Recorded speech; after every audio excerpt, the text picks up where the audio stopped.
All right, welcome to The Explainer. Today we are diving deep into a really fascinating way of looking at our internal world. It's a framework called the Blessing Order, and it's all about how you can create your own inner reality. So, let's just jump right in with a huge question, one you've probably heard a million times. Do you create your reality? I mean, really think about that for a second.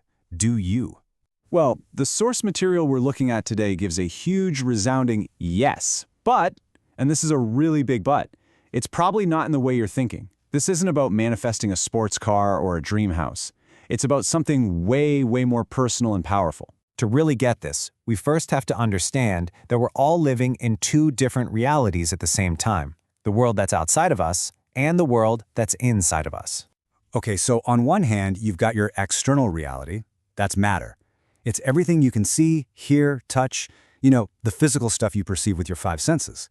But then on the other hand, you have your internal reality, and that's spirit. That's the invisible world of your thoughts, your feelings, your attitudes, your whole vibe, really.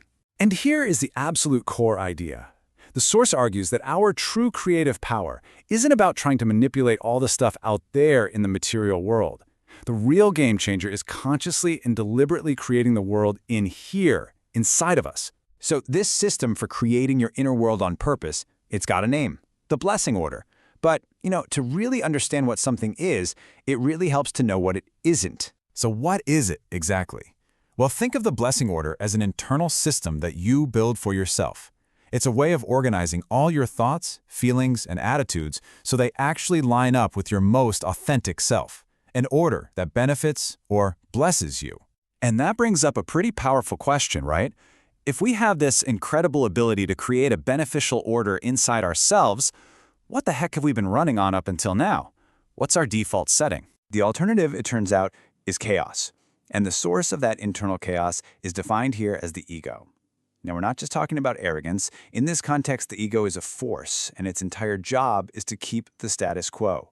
It wants to keep you stuck in your old patterns, and it will do anything to hide your own creative power from you.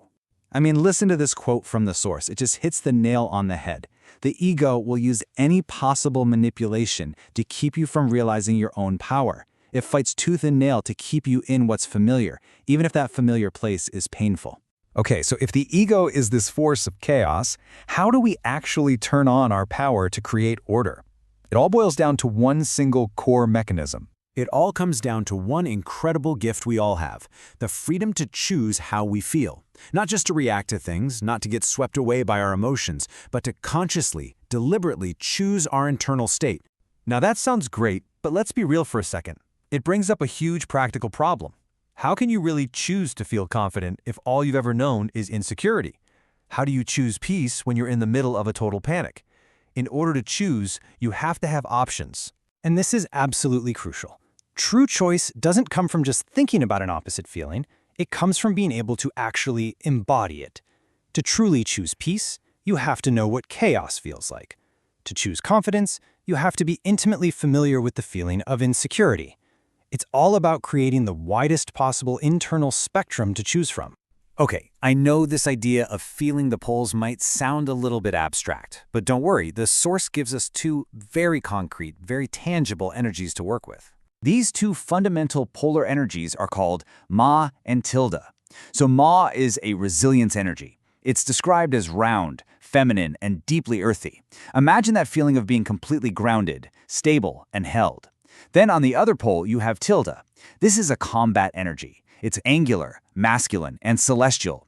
This is more of a driving, spiritual force, a feeling of upward momentum and clear direction. So the practice here is to learn how to intentionally generate the feeling of both Ma and Tilda inside yourself.